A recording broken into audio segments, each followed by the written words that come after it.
Selamat pagi semuanya. Kami dari kelompok 1 akan menjelaskan sekaligus merolekan tugas kami, yaitu komunikasi pada lansia dengan gangguan pendengaran. Sebelum kami melakukan roleplay, kami akan menjelaskan apa itu gangguan pendengaran pada lansia. Gangguan pendengaran pada lansia yaitu masalah yang wajar atau maklum dialami oleh seorang lansia, diakibatkan oleh bertambahnya usia dari seorang lansia.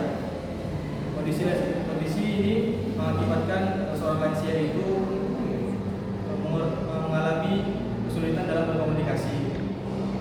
Ada sebagian lansia mengalami dampak, yaitu ada 4. Yang pertama, lansia mengalami sulit berkomunikasi dikarenakan si lansia ini sedang dalam gangguan pendengaran, maka mengakibatkan sulit berkomunikasi dengan orang lain, apalagi di tempat atau lingkungan yang bising. Yang kedua, yaitu seorang lansia ini mengalami isolasi sosial dikarenakan dianya tidak bisa berkomunikasi, jadi dia menarik diri karena dia merasa bahwasannya dirinya tidak layak ataupun seperti menarik diri lah karena dia tidak bisa berkomunikasi dengan orang lain. Setelah itu lansia ini mengalami depresi dikarenakan dia sulit berkomunikasi dan sudah menarik diri. Dia mengalami depresi karena memikirkan hal-hal yang tidak baik bagi dirinya. Setelah itu si lansia ini mengalami penurunan kualitas hidup karena sudah depresi, karena sudah sulit berkomunikasi dan menarik diri. Dianya mengalami penurunan kualitas hidup, seperti beraktivitas, menjalani kehidupannya dia sangat-sangat berkurang ataupun sangat tidak maksimal dalam menjalankannya. Oke, lanjut ke penyebab umum terjadinya gangguan pendengaran terhadap lansia itu yang pertama penuaan. Sudah pasti akibat penuaan menurunnya fungsi tubuh, itu termasuk fungsi pendengaran juga menurun. Yang kedua, terjadi karena berisiko berbisingan atau suara yang keras. Yang ketiga yaitu akibat penyakit tertentu seperti hipertensi, diabetes, dan gangguan infeksi telinga, dan dapat juga menurunkan fungsi pendengaran.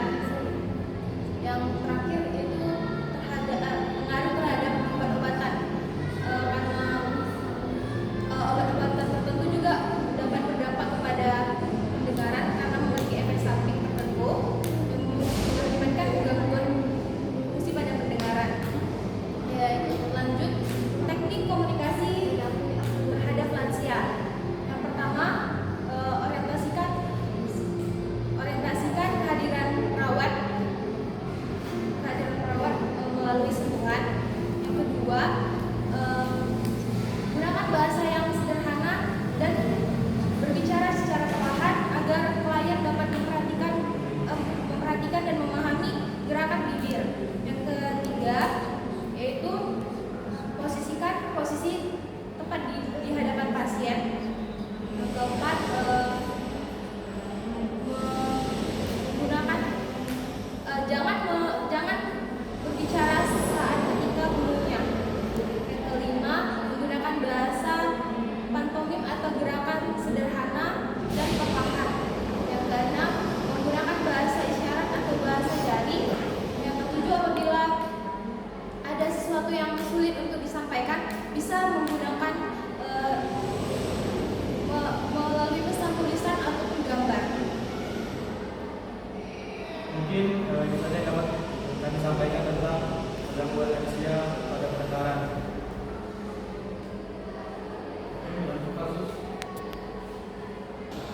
Seorang klien A berusia 75 tahun tinggal di Daerah beruntung posyandu lansia dilakukan pemeriksaan. Di sana didapatkan bahwa telah mengalami penurunan fungsi pendengaran dan memiliki potensi kronis, sering mengalami pusing dan susah tidur. Setelah didapatkan informasi tersebut, tim Puskesmas Suraya melakukan kunjungan ke rumah Nyonya C. Ya. Selamat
beradaptasi dengan alat bantuannya.